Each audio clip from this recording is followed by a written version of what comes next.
a chat out of this. First of all, thank you all for being here.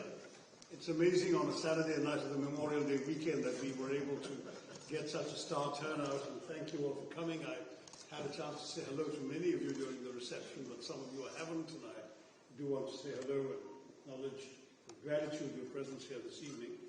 My colleagues and I literally arrived this afternoon, and our first stop was the September 11 Memorial. It was obviously a very moving moment for us, but it was also meant to send a very strong message that we are here in a city which is bearing still the scars of that savage terrorist attack, in the wake of yet another terrorist attack in our own country. Unlike the US, I'm afraid we've had to endure a very much larger number of terrorist attacks in India. But we came both as a reminder that this is a shared problem, but also out of a spirit of solidarity with the victims, who included Indians, as Indra was reminding me. Someone, a young Indian working in her own company, was one of the victims of 9/11. Indians, Americans, and very many other nationalities who were affected. It's a global problem, it's a scourge, and we must all fight it unitedly. So that was a very important message to convey, and my colleagues and I did that by going to the memorial and leaving roses on some of the names around the memorial pool. And having done that, we are now proceeding, as has been mentioned already, to 4 other countries before returning to the US, not to New York, but to Washington, D.C., on the 3rd of June, when Congress will come back from its recess as well. So our idea is very much to speak to a cross-section of public and political opinion in each of the countries we're going to about recent events which obviously trouble a number of people around the world and which now have subsided. There is a reasonable amount of calm that's reigning on the border between India and Pakistan today, but the fundamental underlying problem remains, and it's important that we try and enlarge your understanding of our thinking and our concerns about what's going on. So it's for us an opportunity. We will be in every country meeting members of the executive, meeting members of the legislature, meeting think tankers and influential foreign policy experts, and at the same time interacting with the media and public opinion in every one of these places. We're on our way to Guyana tonight, where Independence Day celebrations are about to take place, and we'll be seeing the President and the Foreign Minister and members of Parliament there, and we carry on similar programs in these other countries. Vinay had asked me to say a few words about what happened.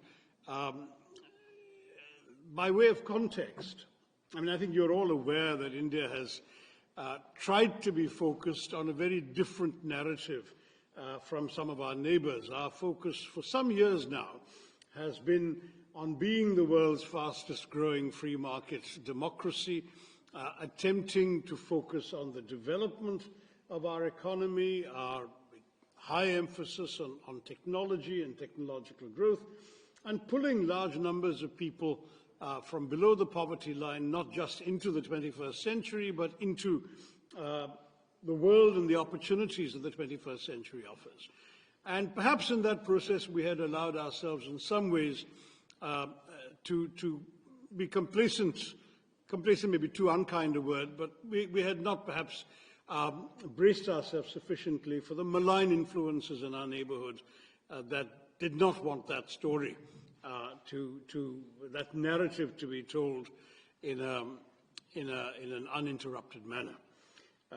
We had been seeing in Jammu and Kashmir, which, as you know, has for the long time been coveted by our neighbors on the other side, Pakistan, we had been seeing not just peace, but increasing prosperity. In fact, Vinay gave me this wonderful nugget that the number of tourists in Kashmir last year was double the number of tourists in Aspen, Colorado last year. So that was the kind of of not just normalcy, but growth, prosperity that the people of Kashmir were enjoying as Indians and foreigners were flocking to Kashmir for tourism. So some people decided that they would want, first of all, to attack that process of normalization. Second, to undermine the overall Indian narrative as well as the prosperity of the people of Kashmir. Third, by doing so in an atrocious manner, that is, it was not just a terrorist attack of somebody indiscriminately blowing up people with a bomb, it was a bunch of people going around identifying the religion of the people before them and killing them on that basis, which was clearly intended to provoke a backlash in the rest of India, since the victims were overwhelmingly Hindu. In fact, 26 people died, 25 Indians and 1 Nepalese, and the Nepalese happened, of course, didn't get a chance to say he was Nepalese, but he was a Hindu, so he would have probably been killed anyway. And quite astonishingly, one person who wasn't killed was a Hindu professor who happened to be able to recite the Kalima, the first verse of the Quran, and therefore was not shot, which is a very interesting message. And it was very, very clearly, I mean, for us it was not that there was any doubt about the motives of these people, but it was particularly driven home. In many cases, the husband was shot and the wife was told to convey the message back that he was shot for his faith. And I'm very proud as an Indian to say that that did not happen, that there was no backlash, that Indians held together unitedly in the face of this atrocity. The Kashmiris, who are overwhelmingly Muslim, as you know, were not just completely distraught by what happened, but there was public rejection of this. The next day, the entire state downed its shutters. There was a public observance of support and solidarity for the victims. The state assembly as well, all shades of political opinion. One of the victims, I should have added, was a Kashmiri Muslim pony operator who attempted not just to save the lives of his customers, but to snatch the Kalashnikov of one of the killers, and it was turned against him. But others, I mean, I had a victim from my state of Kerala, who was a 61-year-old man who was walking in the meadow with his youngish daughter and her twin sons, aged 6, when they shot him. And I went to his home and called on his widow and his daughter and grandchildren. And it was very, very moving when this girl said that though she lost her father that day, she found 2 brothers. And the 2 brothers were 2 Kashmiri Muslim men who took her to safety, protected her sons, and eventually then accompanied her to the mortuary to identify her father's body and bring it back. So I give these examples just to say there was an extraordinary amount of togetherness cutting across religious and other divides that people had tried to provoke. But the message was very clear, that there was a malign intent that I've just spelled out for you, and India sadly had no reason to doubt where it came from, because within 1 hour of the atrocity, a group called the Resistance Front had claimed credit.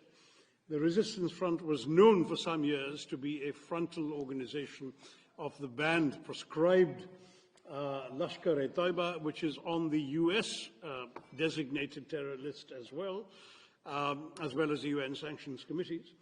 And India had gone to the UN Sanctions Committee with information about the Resistance Front in 2023 and in 24, and now sadly it had acted in 25. They repeated their claim the next day until, of course, global condemnation, I think, woke their handlers up to the dangers as represented, and then they deleted their claim on the 3rd day. But by then, the claim had been made, recorded, registered, and reported. And for us, therefore, the culpability lay not just with the 5 4 or 5, we're not 100% sure, evil killers who came to Pahalgam and did this atrocity, but also with those who had sent them, financed them, equipped them, trained them, guided them into doing this. And since we knew where Lashkar-e-Toiba is headquartered, it has its not just a safe haven, but a rather generous 200-acre campus in a city in the heartland of Pakistani Punjab.